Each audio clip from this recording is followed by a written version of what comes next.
পাশাপাশি সমাজের যে এই যে অবস্থা এটার লাগে আমরা নিজেরাও দায়ী। আমরা এখানে দায়ী যে সমাজের যার যে অবস্থান এটা ঠিক রাখা হয়েছে না, ঠিক রাখার লাগে সমাজের প্রত্যেকটা মানুষ আমরা দায়ী। লাগে আপনারা ধৈর্য ধরার কথাটা হওয়াটা আমরা লাগি। এবং আল্লাহর একটা কথা আছে যে যদি আল্লাহ যদি কোনো সন্তানকে নেই প্রথমত তাই নিল শহীদ, এই বাচ্চার খাতিরে আপনারা কাল কিয়ামতের দিন শহীদি এই শহীদ বাচ্চার কারণে আপনারা জান্নাত পাইবেন। 2 নম্বর হইল যে আল্লাহ এখন বাচ্চা নিছেন হিসাবে আল্লাহর কাছে আপনারা আরো আমরা থেকে বেশি প্রিয়, আল্লাহর প্রিয়। ও খাতিরে ধৈর্য ধরতে বিচারের লাগে আমরা প্রত্যেক অবস্থান থেকে, বিশেষ করে এলাকার মানুষ দেখলাম যে এত বেশি আন্তরিক কি ব্যাপারে মানুষের বেশিরভাগ মানুষেরও অনেকের ভিতরে পশুত্ব থাকে, এটা সুযোগে জাগ্রত হয়ে ওঠে। এই পশুত্বর মানে জাগ্রত না হওয়ার লাগে আমরা বিভিন্ন ভাবে সচেতন হওয়ার দরকার, ধর্মীয় অনুভূতি আল্লাহর প্রতি বয়ে থাকার দরকার। আমি খুবই মানে আপ্লুত এবং খুবই হতাশ হয়েছি যেহেতু তোমার ফ্যামিলির একজন মানুষ আছেন মনে হয় কি চাচা, আপনি চাচা নানি টাইম চাচা, যে এই ঘটনার সাথে ফ্যামিলিটাও জড়িত। অর্থাৎ বড় শত্রু বিভীষণ একটা কথা আছে, গড় যখন বাদ হয়ে যায় তখন রাষ্ট্র আর কিছু করার সুযোগ থাকে না। তো আমি কৃতজ্ঞতা জানাই যে বৃহত্তর সোনাতলাবাসী যে প্রত্যেকটা মানুষে খাইয়া না খাইয়া দিনের পর দিন মানববন্ধন এবং তার মানববন্ধন ভূমিকার কারণে বিভিন্ন প্রচার প্রচারণা প্রতিবাদের কারণে পুলিশে আসামি ধরতে সক্ষম হয়েছে। ইনো মাঝে আর একটা দুঃখের বিষয় হলো আমরা দেশের দ্রুত বিচার বা দ্রুত ট্রাইব্যুনাল না থাকার কারণে আমার ছোটবেলার একটা অভিজ্ঞতা আছে। আমি যখন 5 বা 6 পড়ি তখন দেখছি একজন মানুষ একজনকে হত্যা করছে, খবর পাইছি। পরের 1 মাসের ভিতরে দেখি এই হত্যা করিয়া ইয়া গুড়ের জামিনে, আর যে হত্যার শিকার হয়েছে তার বউ বাচ্চা বাগি গেছে। অর্থাৎ যে বিচার পাইতো এরা বাগের।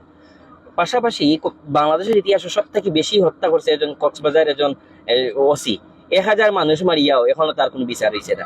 সুতরাং এই দেশের বিচার ব্যবস্থাটা যত দ্রুত শক্তিশালী হইব তত বেশি মানুষের শান্তি পাইব। আজকে ভাই ইমা মারা গেছেন, কালকে আমার বোন আমার মা এরকম ঘটনা ঘটবো, আর আমরা শুধু মানববন্ধন করিয়া যাই এটা কোনো নীতি নাই। পাশাপাশি পুলিশের একটা বক্তব্য ইদানিং দেখলাম যে আমার বিভিন্ন সময় কথাবার্তা হয় যে পুলিশে কত একদিন কইলা যে অনেক মাদক কারবারি খারাপ মানুষের তারা দরিয়া দেয়, দরিয়া ধরে 1 সপ্তাহের ভিতরে ও মাদক কারবারি বা ও মাদক ব্যবসায়ী আইয়া পুলিশে হয় কিতা খবর স্যার চা খাইবানি হ্যালো হাই হয়। সুতরাং পুলিশে দরিয়া ধর পরেও দ্রুত তারা কোনো না কোনো ভাবে বাড়ি আই হয়। এর মূল বিষয় হলো সমাজের মূল বডির সমস্যা। একটা কথা আছে আমরা কই আগর আলো যেভাবে যায় ফিসর আলো হয়ে যায়। রাজনৈতিক অঙ্গনের যে মূল বডি গুলায় এরারে পুষে ফালে, এরা ফোনে মাতে। আমরা দেখছি নারায়ণগঞ্জের 8 মার্ডার 7 মার্ডার কিছুদিন আগে কয়েক বছর আগে হয়েছে। এগুলো দেখা গেছে বড় বড় নেতা হল জড়িত, তুই যা গুড়া গিয়ে আমি আসি ও তো শেষ। এইরকম কিতা হইলে যে ফাইমারে যে হত্যা করছে এরকম হত্যাকারী যে কিছু মানুষ আছে এরার পিছেও যাতে গডফাদার হলে সুযোগ না পায় এটা ভূমিকা রাখতে হবে জনগণের। অর্থাৎ আগামীতে নেতৃবৃন্দ যারা হইবা, যারা নির্বাচিত হইবা, তারারে ভোট দেওয়ার সময় আপনি যদি সুন্দর বালা মানুষের দেন এটা কথা কইলেন যাসিয়া বিভর ডাকিয়া না। আমরার অবস্থান দেখি ভোট দিয়ে গরিবে আর গরিবে যাসিয়া বিভর ডাকিয়া নে ও বাদ মানুষের নির্বাচিত করে। সুতরাং সমাজ চিত হইতে প্রত্যেকটা জায়গা থেকে পরিবর্তন হইতে হইব, জবাবদিহিতা রাখতে হইব। এই যে সমাজের যারা আছেন এরা আজকে মিছিল দিয়ে এনজয় না করিয়া আপনারা মাথা রাখতে হইব, আমরা সচেতন হইতে হইব। আমরা আগামীতে সমাজের একটা কথা আছে, ওমর বিন আব্দুল আজিজ একজন আমরা প্রেসিডেন্ট বা খোলাফায়ে রাশিদিন আসলা, তান জবানাত বাগে মহিষে এক জায়গা খাইতো ফানি খাইতো।